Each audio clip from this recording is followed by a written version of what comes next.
Oh, hello there. My name's Professor Hoenn. After managing to complete Pokemon Silver whilst always poisoned, my next plan was to complete Pokemon Platinum with just a Gible. That was until a slightly well-known YouTuber by the name of mah-dry-bread did it first. But I still want to continue my pseudo-only solo challenges, but I'm not going to waste your time with a challenge that we already know is doable. But then I remembered that Gible is available in the Gen 2 remix, and so we're returning to Johto once more. Like all pseudo-legendary Pokemon, Gible has a base stat total of 300, with its best stat being its physical attack at 70. Now we're playing Generation 4, Dragon attacks are no longer all special, but split between physical and special, so we can take advantage of this and learn moves that take advantage of its physical attack. Its speed is only 42, so chances are most of our opponents will outspeed us, especially towards the end of the game. Its heightened physical attack stat is complemented by Gible's moveset, as it gets access to several powerful moves at an early level, including Takedown at level 15, Slash at 25, and Dragon Claw at 27. Oh, and Dragon Rage at level 7. This means we'll probably fly through the first couple of gyms, as early Pokemon won't have more than 40 HP. Being a dual Dragon and Ground type Pokemon, Gible also gets access to a lot of TMs, including the powerful Earthquake and Stone Edge. It even gets a bit of type coverage with the Ghost type attack, Shadow Claw, as well as Flamethrower and Fire Blast. Although these are special attacks, so I'm not sure how useful they will be for this challenge run. As the Fairy type doesn't exist in this game, we're only weak to other Dragon types and Ice type attacks, so the chances are we'll struggle against Price, Claire, and the Champion Lance, and as always, we'll be heading into Kanto to attempt to beat Red. So, what are the rules? I can only use Gible for battle. I will however need some HM slaves, but I won't use these in battle. I can't use items in battle, so that means no potions, status healing, or battle items, but I can use them outside of battle, and I am allowed to teach Gible TMs. Oh, and no held items. And finally, no glitches or exploits. I'm recording this section before I start the challenge, so I have no idea how this will go, but I imagine we'll need to hit level 100 to even stand a chance against Red. Leave a comment below to let me know if you think we can do it. With all that being said, let's find out if we can beat Pokemon HeartGold with just Gible. Using the Universal Pokemon Randomizer, we replace Cyndaquil with Gible, so our rival will have Totodile, which should give us the biggest challenge of the 3 possible starters as it learns Ice-type moves. We name it Sinnoh, so we have Hoenn and Sinnoh in one game. Now that's something we can all wish for. Sinnoh's nature means it has a lowered special attack and a heightened speed stat. I would have preferred a heightened attack stat, but as we won't be using many special attacks in this run, this is a pretty good nature. On our way back from Mr. Pokemon, we come across our rival. We're only level 6, but he's not a challenge. We just land a few tackles until we win. Simple. The next section of the game flies by. We've hit level 7 and learnt Dragon Rage, so the majority of Pokemon go down in a single attack before they can even land a hit, probably because of our height and speed. So the trainers in Route 30 all go down, as do the Sages in Bellsprout Tower, and Faulkner in the Violet City Gym. Union Cave isn't an issue either, but as we progress through, we hit level 13 and learn Sandstorm, which might come in handy during this run as it lowers the opponent's accuracy by 20% because of Gible's Sand Veil ability. At level 16 we're underleveled compared to Bugsy, but with Dragon Rage on our side, I'm sure this won't be difficult. He sends out Cypher first, which starts with Leah as we use Dragon Rage. It doesn't knock it out in one turn, but another one will do the job. However, we don't get a chance to try, as a U-turn takes us out at full health. I try a couple of more times, but U-turn either knocks us out or leaves us with less than 10 HP, not enough to win this battle. So we might as well tackle our rival to see if he'll be a roadblock in this challenge. Ghastly outspeeds and starts with Mean Look, a waste of a move. Ghastly has less than 40 HP, so a single Dragon Rage is all it takes to beat it.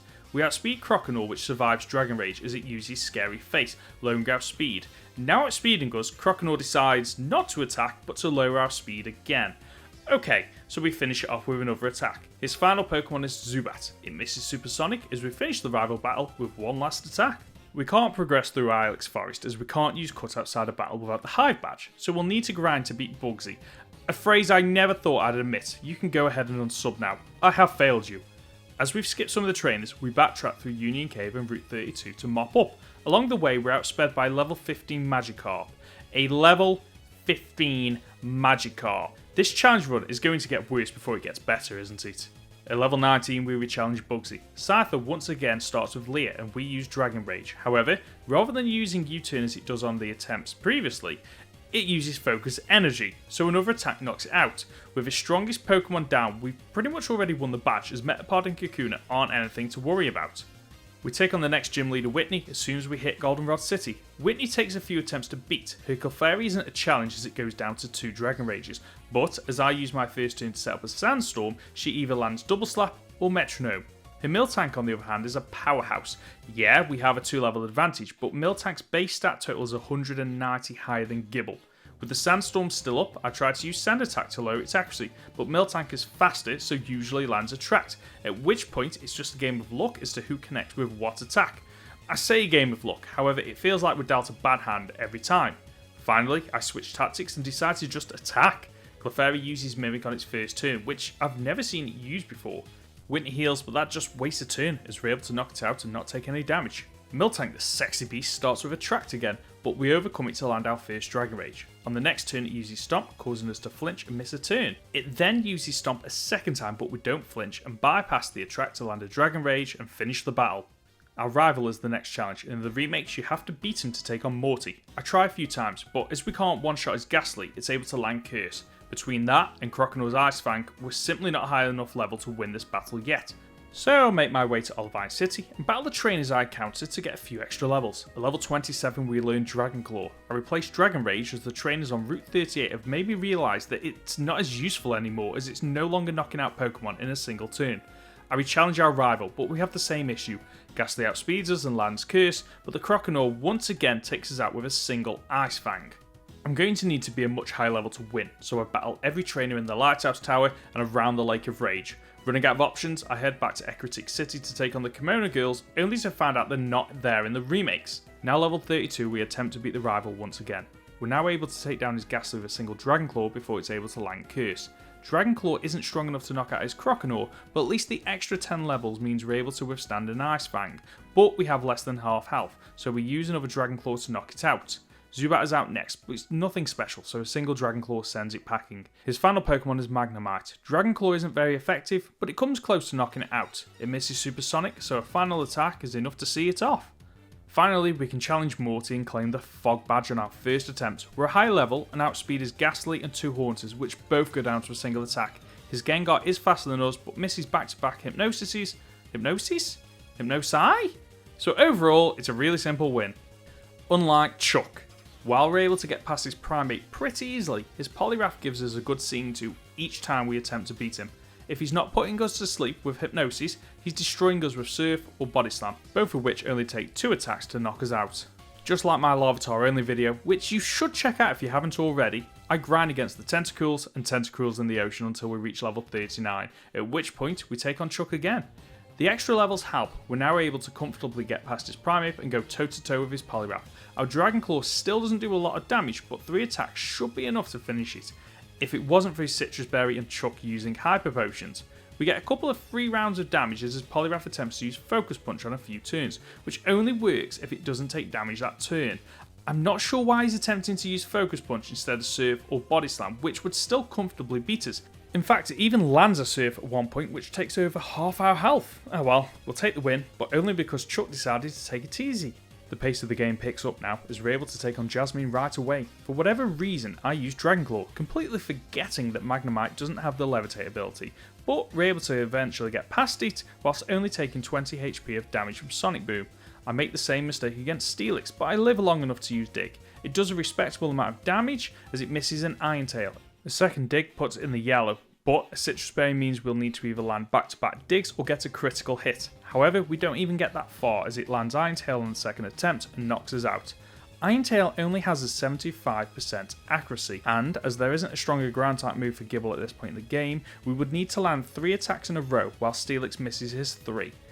It's doable, but we might as well complete the Team Rocket hideout to get an extra couple of levels, as we're probably underleveled for price anyway. As usual, the Team Rocket grunts are pushovers. We follow the Murkrow around as it spouts utter nonsense as it runs around the hideout. Seriously, what does subscribe even mean? Oh, what's happening to the gameplay? That's not right. You didn't like the video, did you? Quick, hit the like button to fix it. Nice one. Okay, I'm done with the shameless plugs. While we're in Mahogany Town, we might as well attempt Price. We land back-to-back critical Dragon Claws, which takes down his Seal, and comes painfully close to knocking out his Dugong. It lands Aurora Beam, which does 100 HP of damage. We land another critical hit. What are the odds of 3 in a row? So Dugong goes down. His final Pokemon, Piloswine, shrugs off a Dragon Claw to finish us off. Even with all that luck, we still couldn't win. Our 4 times weakness to ice attacks, coupled with our terrible special defense, means we stand no chance against Price at our current level. Maybe Jasmine will take it easy on us. We outspeed her Magnemite, so we use Dig to knock it out. We also outspeed Steelix, but Dig isn't strong enough to knock it out. Thankfully, it uses Screech rather than attacking, so we survive long enough to use another Dig. When we emerge, we're greeted by Ninetale, which brings us to 9 HP. We use Dig again, which finishes off the Steelix. We also outspeed her final Magnemite, so we knock it out with Dig and win the Mineral Badge. We're unable to progress until we beat Price, and with no trainers left, our only option is to grind against wild Pokemon. So, we're off to Cinewood City once again to grind on the Tentacools and Tentacruels. We grind 2 levels and reach level 45, and we're still unable to get past Dugong. 3 levels later we try again. Even at level 48 we can't knock out his Dugong in a single hit, while it takes us out in 2. So we grind once more, this time to level 52. I switch tactics and use Sandstorm, but honestly it feels like it doesn't increase our evasion that much. Several attempts later and we get this run where Dugong uses rest, so we get a free... oh god damn it, no sleep talk! So even asleep, we still get hit with an Aurora Beam. On one lucky run, we managed to reach his Piloswine with full health, only for a Blizzard to connect and leave us with just 4 HP. So we survived just long enough to knock... oh, what? It survived on what? Must be 1 HP? Are you serious? I can't explain how lucky that run was. Everything came together and it still wasn't good enough. 6 attempts later and the same happens again. We come painfully close to knocking out his Piloswine as it lands a back-to-back Blizzards. Blizzard is a 70% accuracy move, so landing 2 in succession just shows how unlucky we've been. After some more grinding and using a few of my rare candies, we hit level 54, and with 90 minutes worth of footage against Price, we finally get our win. Barely. We make it to Piloswine with just 9 HP after a brutal battle with his Dugong, which reduced our attack with Aurora Beam, and get extremely lucky as it misses both Mud Bomb and Blizzard as we land a critical Dragon Claw, which means our attack ignores our reduced attack stats. Finally, we win the Glacier Badge. We can now head to Goldenrod to collect our Team Rocket outfit. You hear me? Prepare for trouble and make it double. Well, except this is a solo challenge. Anyway, we're at such a high level that we comfortably beat the Rocket executives and our rival as Dragon Claw knocks out most Pokemon in a single attack. The final gym leader in Johto is Claire, who starts with Gyarados, whose Intimidate ability reduces our physical attack, meaning it takes longer to knock out each of her Pokemon, which means we end up taking more damage from their attacks. Amazingly, it only takes 2 attempts as we land a critical attack to knock out Gyarados, her 2 Dragonairs go down to a single Dragon Claw each, and Kingdra opts to use Smokescreen on its first turn, reducing our Axie. We're able to overcome this to land back-to-back attacks to knock it out. Let's be honest here, we won because of the generosity of Kingdra's AI. If it had chosen to use back-to-back attacks, we would have needed to be a much higher level to win that battle. To progress the game, you have to battle the 5 Kimono Girls. In the remakes, you have to win these back-to-back with no chance to heal between battles. Their first 2 Pokemon are Umbreon and Espeon, whose Shadow Ball and Psychic destroy us. We have to grind another 2 levels to level 61 to win. Even then, it takes a few attempts. We're able to overcome confusion to beat the Umbreon. Espeon is able to land a Psychic, but a single dig takes it out. Flareon also goes down to a single dig. Jolteon spams double team, so it takes a while, but it eventually goes down too. Their final Pokemon is Vaporeon, who survives a Dragon Claw and lands an Aurora Beam, almost knocking us out, but a final attack seals the win. Okay, if someone had told me at the start of this run that the flaming Kimono Girls would have caused us an issue, I wouldn't have believed it. In Victory Road, we pick up the TM Earthquake and replace Dick. Now that we have Earthquake, we wreck our rival's team, except his Feraligatr, which lands an Ice Beam and freezes us. Against all odds, we thaw out on the next turn and knock it out with a second attack. Just like our Larvitar only run, I get a feeling Earthquake is going to make a huge difference in this run. Anyway, the rest of his team go down to either Earthquake or Dragon Claw, clearing the way for us to challenge the best trainers in Johto. The first member of the Elite Four is Will, who, on paper, could pose a big challenge, with his Ice-type Jinx and Water-type Slowbro. But, as we're 22 levels higher than this highest Pokemon, and because we outspeed, we're able to get past his team using Earthquake and Shadow Claw, which we picked up on Route 42. Easy. Koga is the second member, and his poison Pokemon are at a terrible disadvantage against our ground typing. Crobat survives because it uses Double Team, and Venomoth because Koga is a terrible sport and spams Full Restores. Anyway, with that done, we progress to Bruno. Whether it's his Hitmontop landing counter to one-shot us, or his Machamp finishing us off because we've lost too much HP, Bruno continues to be a pain in our backside in these challenge runs. Turns out this time it's because I didn't have enough PP to continue using Earthquake. Nothing a cheeky Ether can't help with, which is allowed in the rules. With that, we're able to just scrape past his Machamp, whose Cross Tromp brings us close to fainting. Karen is the final member of the Elite Four. Umbreon likes to spam Confuse Ray and Double Team, much to my annoyance, but he eventually goes down thanks to Sandstorm, which still seems like it doesn't help me to avoid attacks. Is Gible's ability broken or something? Murkrow goes down to a single attack, and thanks to Karen's terrible trainer skills, we win as she decides not to attack for the remainder of the battle. Houndoom wastes his turn with Nasty Plot, Gengar uses back-to-back Spikes, and Vileplume opts to use Stun Spore. Time to challenge Lance, the champion, and it's pretty much an instant loss. Gyarados' ability cuts our attack, and despite being 20 levels higher, it shrugs off our attacks and wrecks us with an Ice Fang before finishing us off with Waterfall. At level 71 we try again, and after several attempts we land a critical hit to take down the Gyarados with a single Dragon Claw. In comes his level 49 Dragonite, and we land another Dragon Claw to do half its health worth of damage. Dragonite retaliates with Dragon Rush to knock us out in a single attack. Right, okay, more grinding I guess. At level 81, we still get two-shotted by Gyarados' Ice Fang, and we don't even do half its health and damage with Dragon Claw. Several attempts later, we get a run where we manage to make some progress. We one-shot Gyarados with a critical attack, and manage to get past his first two Dragonites, but we still lose. Yep, we're going to need to be a higher level. We make our way back through the Elite Four and hit level 91, and we still lose. This time, it's his level 50 Dragonite. We land Dragon Claw, but it survives and counters with Outrage, which knocks us out. We're getting closer, a few extra levels should do it. At level 94, we try again. Dragon Claw still doesn't one-shot his Gyarados, which lands Ice Fang, freezing us. We thaw out instantly and land another attack to knock it out. His first Dragonite goes down to a single attack, so does his second Dragonite too. His level 50 Dragonite comes out next, and this time we're able to knock it out thanks to a critical hit. His fifth Pokemon is Charizard, which survives Dragon Claw and counters with a Dragon Claw of its own. Thankfully, it's not stabbed, so we survive. Lance uses a full restore, so we have to use two back-to-back attacks to knock it out. His final Pokemon is Aerodactyl, which outspeeds to land an Aerial Ace. Our attack brings it down to what must be less than 10 HP. I swear if we lose this here. Lance decides to use a full restore as we have to switch to Shadow Claw because of PP, but we're able to finish it off and beat the Elite Four. Spoiler incoming. Did you spot it? Sorry for that terrible joke. Anyway, as you can probably guess from how long is left in the video, Kanto is going to give us some issues. Arriving in Vermillion City, we tackle Lieutenant Surge, relying on Earthquake to take advantage of his team's ground-type weakness. Sabrina could have easily destroyed us with our low special defense, but our higher level means we comfortably beat her physical fragile mons. And Erika? Well, she doesn't put up much of a fight either. Misty though gives us a frosty reception. Her Lapras is bulky enough to survive any attack we throw at it that isn't a crit, so on our first attempt it lands Ice Beam, which freezes us, leaving us unable to do anything against a second attack. On our second attempt, Lapras lands a critical Ice Beam, but on our third try, Earthquake brings it close to fainting, and the Sandstorm I set up on the previous turn finishes it off. Other than that little hiccup, we beat Misty. Against Brock, we lose some HP to Graveler's Earthquake and his Kabutops Aqua Jet, which might have been an issue if we were a lower level, but other than that, a pretty simple battle. On the way to Cinnabar Island, we stop off at Pallet Town to visit Red's mum and make a mockery of Oak gifting us a Pokedex, which isn't getting filled up, unlike my rival's mum. Blaine's Fire and Janine's Poison Pokemon are also weak to ground, so Earthquake makes short work of them too. With that done, we move on to the final gym leader in Kanto, Blue. Blue lives up to his reputation as a previous champion. This battle is simply impossible, even at level 99. His Executor isn't too bad as its attacks aren't 100% accurate, but it usually starts with Trick Room, meaning all of his Pokemon are now faster than me.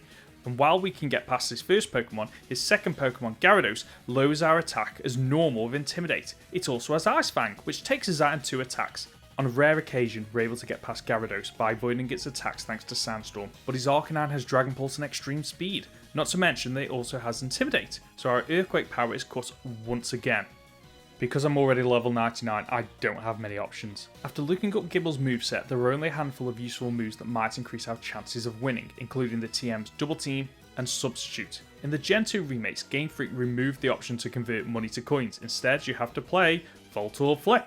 This was infuriating at first. Seriously, I almost gave up this challenge because of this minigame alone. It's so difficult to explain how to even play this, let alone win. But basically, it's similar to Minesweeper, and you don't get coins for finding a 1. You have to find the 2s and the 3s to increase your money. A massive shout out to AltPlay, who has a series of 20-minute videos on this for each round. I'll link it in the description below. Now that we have Double Team and Substitutes, I re-challenge Blue. We outspeed his first Pokemon, so we're able to get in our first Double Team as it uses Trick Room. It uses Leaf Storm as we Double Team again. On turn 3, Executor misses Hypnosis as we set up another Double Team. However, it connects on turn 4, putting us to sleep. Turn 5 and it connects with another Leaf Storm. This isn't looking good. On our next turn, we wake up and land another double team. Trick Room wears off as we land a 5th double team, but Executor sets up another Trick Room. Turn 6 and we set up our final double team as it misses an attack. With our evasion as high as it can get, we use Substitute. Before we can take out his Pokemon, it lands another Leaf Storm, but it fails to break our Substitute as its 2 previous attacks has loaded its own special attack. It takes a few attacks, but we're able to beat Blue's first Pokemon as the Trick Room finally wears off, meaning we outspeed the rest of his team. Gyarados comes out and, to my surprise, it doesn't lower our attack. Turns out that Intimidate doesn't activate if Substitute is up. This is vital. We're now able to one-shot his Gyarados with Dragon Claw. Arcanine tries to use Extreme Speed but misses, so we send it packing with Earthquake. Rhydon and Machamp both go down to a single Earthquake each too. His final Pokemon is Pidgeot. Dragon Claw doesn't knock it out as it misses Air Slash. Its Citrus Berry kicks in, but that doesn't restore enough health to withstand a second Dragon Claw, allowing us to beat Blue. That was brutal. We're already level 99 and we struggled with Blue, who is arguably easier to beat than Red. Speaking of Red, let's head to Mount Silva to see how we get on.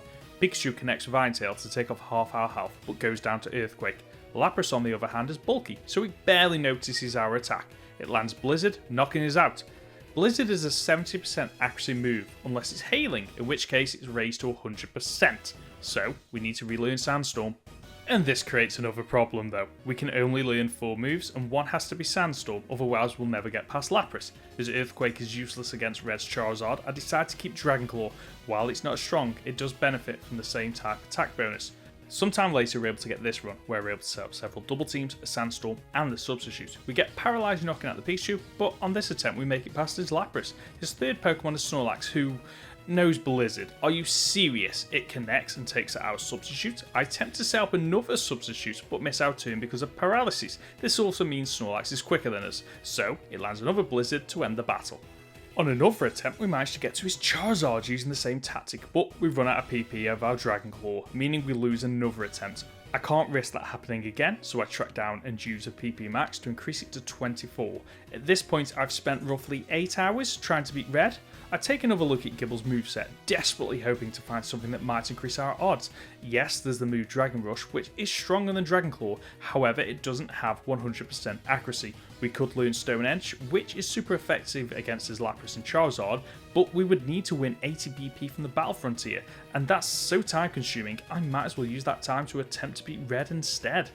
By this point, we've been attempting to beat Red for so long that the weather has changed several times. While I play some of the attempts on the screen, I might as well break down why this battle is so stacked in Red's favour. Heck, I'll even throw up some of the percentage odds on the screen so you can see how impossible this really is. A common misconception is Sand Veil increases your evasion, but it actually lowers your opponent's accuracy. That means you can use it in combination with Double Team to lower the chances of your opponents hitting you even further. So my basic strategy is, hope that we avoid the first Iron Tail and use Double Team on turn 1. While we will take damage from the Hail, the evasion boost from Double Team is better than the reduced accuracy from Sandstorm. On turn 2, I hope the Pikachu misses again as I set up Sandstorm. On turns 3 to 7, I spam Double Team every turn, hoping Pikachu misses every attack. On turn 8, I use Sandstorm again, as it will have run out by this point. Finally, on turn 9, I use Substitute. So basically, we need a perfect run where Pikachu misses 10 attacks in a row, and because I refuse to use the save state function on the emulator, this just takes forever. And the odds of getting this perfect run? If I'm correct, it's a rather low 0.0005% chance. I think I've calculated that right. If not, let me know in the comments section down below. So how did I do this? A lot of speed up whilst trying to set up, and resetting every time I got hit. Even with a Sandstorm and 6 double teams set up, the odds of avoiding an attack are only 82%. Because our opponent's Pokemon usually get between 2 and 3 attacks each before we can knock them out, on a good run that is, that means his team get more than enough opportunities to bypass our increased evasion at some point. That doesn't even take into account that we have to set up 6 double teams, a Sandstorm and Substitute, all while hoping Pikachu doesn't connect with Iron-Tail. Oh yeah, and when we knock out his Pikachu, there's a 30% chance we get paralyzed because of its static ability. Can you sense my frustration yet? But we finally get this run. We do our usual setup without losing any health, and we knock out the Pikachu without getting paralyzed. In total, we avoided 10 attacks in a row. We land 2 Dragon Claws against Lapras and reset Sandstorm after it subsides. Another Dragon Claw finishes it off. We avoided 3 Blizzards that round. Snorlax is back out. We outspeed it and land Dragon Claw as it misses Blizzard. We attack again, but it survives and is able to land a Blizzard. Thankfully, the substitute tanks the hit for us. I decide to attack instead of setting up a substitute, fearing that the Sandstorm might put it into the red, forcing a full restore. It doesn't matter, however, as red decides to use one early. I can't risk not setting up another substitute. One Blizzard will end this fight, but the Sandstorm ends. I have to use my next 2 turns to set up again, opting to use Sandstorm first to lower Snorlax's accuracy and then substitute, as it misses its 2 best chances to land Blizzard. We avoid another Blizzard and attack with Dragon Claw in the next 2 turns to knock it out. We avoided 4 of the 5 attacks that round. It's no longer a perfect run, but pretty damn close. Blastoise is out next. If we can beat this, I think we can win. It misses Blizzard and we land a Dragon Claw. Sandstorm runs out again, so I have to prioritise reusing Sandstorm rather than attacking this turn. On our next turn it connects, breaking our sub. We're running out of health, so our next substitute is probably our last. I decide to attack instead as red heals. We're back to square one, and I don't have our sub for safety. Thankfully, it misses its next Blizzard as we set up our last substitute. Blastoise changes tactics and goes for Flash Cannon, probably because its accuracy is 10% higher than Blizzard. The Sandstorm fades, but I have to knock it out. I can't risk it connecting. It misses Focus Punch as we land a final attack to knock it out. That fight, we avoided 5 of the 6 attacks. Charizard time. We have to set up another Sandstorm as it misses Air Slash. It misses again as we land Dragon Claw. It misses for a 3rd time as another Dragon Claw nearly knocks it out. Red predictably heals, so we have to start the process again. This is a nightmare. We're running out of PP and this gives it more opportunities to finish us off. Charizard switches to Flare Blitz but misses as we land another Dragon Claw, but the damage isn't enough to end this fight. The Sandstorm ends again, but I decide to attack, knocking it out as it misses a 5th attack.